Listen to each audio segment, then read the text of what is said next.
Hey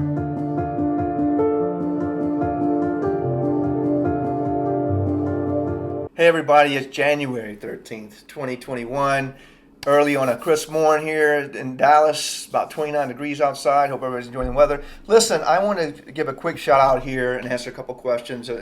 Sorry for not being so posh today, but I think it's important to get this out here. And I'm hearing a lot of questions, a lot of fervor around cryptocurrency. So I want to tell you a couple things real quick, and let's just jump in. First thing, when we're talking about cryptocurrency, whether it makes sense for you or not, ask yourself, what's my goal? What's my goal with this money? Now that may seem cliche. You're like, well, my goal is to get as much as I can out of it. Okay, with how much risk? And if your answer to that is with, I don't care about risk, and I want to get as much as I can, and I don't care about risk, okay, crypto's something to look at. But I would argue for most of you, at least with me anyway, we're talking about your serious long-term money.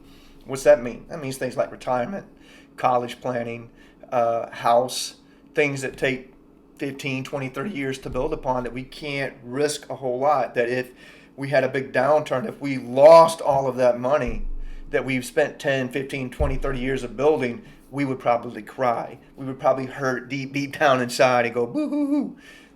Then I would argue, let's relook at that crypto. Does it really make sense for you? So if our goal is long term, as much return with the least amount of risk possible, crypto may not make sense for you in that regard. Okay, so first thing to think about with crypto is, what's my goal? Now, if you've got Vegas money out there and you're like, well, I can go to Vegas, I was going to go to Vegas, I don't care if I lose this or not, it's not going to change my lifestyle now, 20 years from now, if I lose it, okay, then maybe crypto makes sense for you. All right, but if that's not the case, then I would really take another hard look at crypto. Why are you looking at crypto? That's the second thing. Let's think about it. Well, it's that fear of missing out. You're seeing and hearing about these great returns. You're seeing the press, the 24 News channel, what greatness it is. Oh, it's gone from 10,000 to 32 to 40 to whatever it is. I got to get in. I got to get in. I would argue that's the emotional side, right? You're starting to buy now when it's what? When it's high, and versus what you're supposed to do when it's high, which is sell, right? We want to buy low. We want to sell high. If you don't have it, it's very hard to say, well, I'm buying now when it's low, right? Then you're going to say, well, the pundits out there are saying it could go 145,000, it could go to 150, it could go to a million. Maybe, right?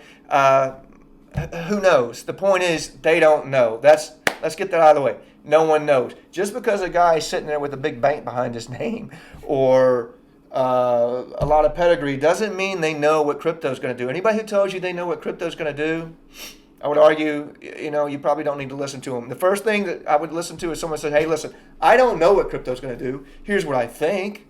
Here's how I speculate. But they're not going to use that word speculate, and that's exactly what it is. It's a speculation. It's a very speculative investment. Secondly, okay, goals. Second thing to know, it is not regulated by the SEC or FINRA. Okay, why? Because crypto by its very core was designed to be non-traceable, non-taxable. I'm going to let that sink in for half a second, right? Non-traceable, non-taxable. What do governments like to do? They like to tax it, and they like to trace it. Why do they like to trace it? So they can tax it. Now think about it, just logically think about it. You don't have to know anything about crypto. You don't have to know about the blockchains and the mining and how much is there finite amount, what, blah, blah, blah. Okay, just know that right now it's hard to trace and they don't tax it. So do you think the government, if cryptocurrency becomes the next takeover, if it takes over the dollar as the Star Trek currency of the future or whatever it is, do you think the governments of the world are going to sit back and let that happen without being able to trace it or tax it? I don't know. There's a speculation. I doubt it. I mean, then you don't have the police. Then you don't have road systems. Then you don't have garbage men. You don't have the waterworks. You don't have the public utilities. You don't have the military, right? If the government doesn't make money, they tax you. So if they can't tax the currency, where's the IRS? No IRS. You think that's going to happen? That's how they got Al Capone. The IRS, I would argue, would be the last people standing. If the United States of America ever shuts down, the IRS guy's going to be God turning off the lights. Okay, so think about those things when you're thinking about crypto for serious long-term money. Again, if you're trying to get in and get out real quick and you don't care about losing it, that's a different story. But that brings us to, I think, one of the fourth key, liquidity, right? If you buy a stock or a bond or a mutual fund today, you have some guarantees in place that you'll be able to get out relatively quickly, either same day, probably same day, or and then 3 days for the trades to settle and you're good to go. Crypto doesn't work that way. I'm not going to get into it, but just because you want to sell it doesn't mean there's somebody on the other end that's going to buy it, right? There's no entity guarantee that you'll be able to sell it and get out of it. So even if you get in now at whatever it is, and it grows 10, 50, 100 grand, just because you want to get out doesn't mean you're able to get out. Now we've come, I think I'm on 0.5 now. As a currency itself, right, where the value is, it's only valuable if the other side of that entity will take it, meaning I have something I want to buy. Will you accept cryptocurrency for it? Think about my 5-year-old daughters and their concept of money. And I'm not trying to belittle it, but it's pretty much the same. If they come to me with the Lego and they want to buy a new car with the Lego, the only way that's going to work is if I say, yeah, that Lego, I think that Lego's worth my new car. There you go.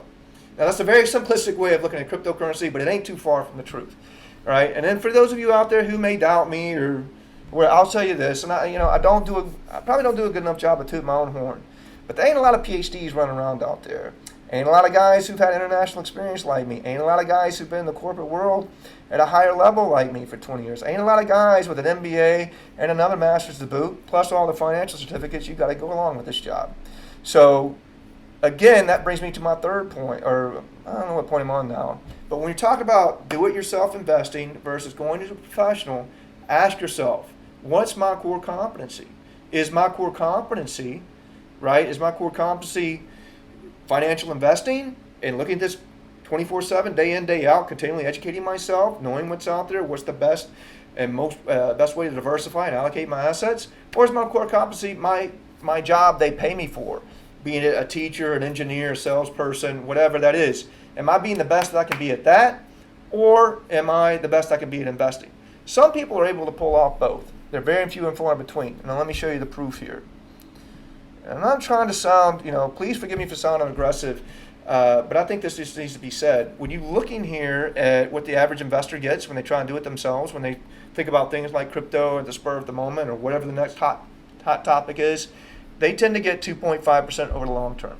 2.5%. Just outpacing inflation. Inflation is like 2.3. Wow. Okay, and that's over the numbers. Now you may be sitting there thinking, well, I'm better than that. Maybe you are. Statistically speaking, you're not. Okay, you're not. So you're not even outpacing the S&P 500.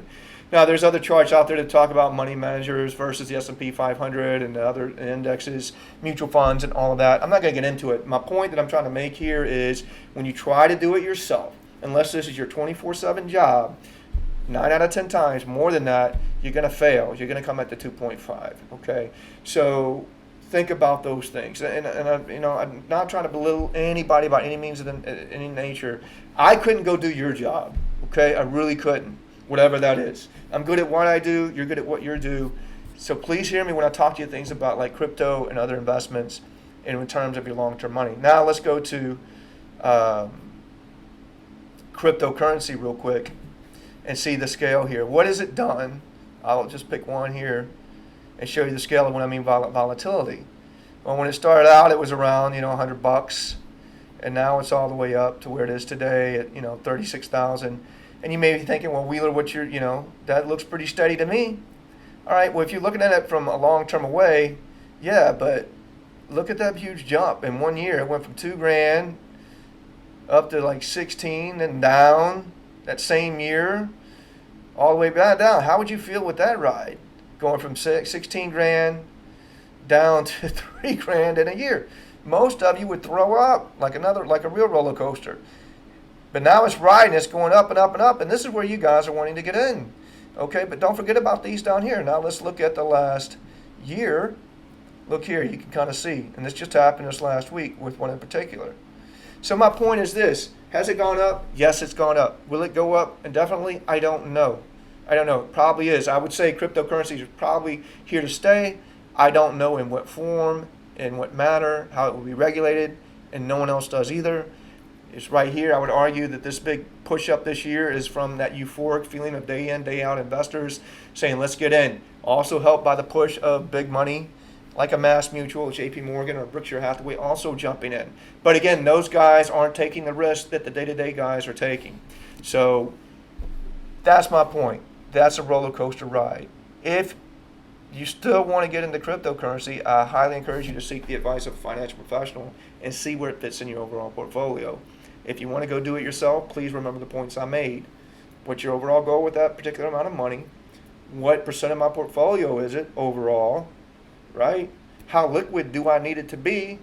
And how much of a roller coaster ride can I stand, right? If you have further questions, I hope this helped. I hope it didn't come across too hard-nosed. But again, I think there's some points out there that I'm not seeing in the news. I'm not seeing a lot of people giving a dose of reality here. I'm seeing a lot of people just kind of jump on the bandwagon. And I don't want to see you guys risk a lot of your serious money for no reason. All right? So give me a shout if you got questions. Hit me in the comment section below. Call me on my cell phone number, or shoot me an email at wheeler@exponify.com. Hope you guys have a great rest of the week. Take care.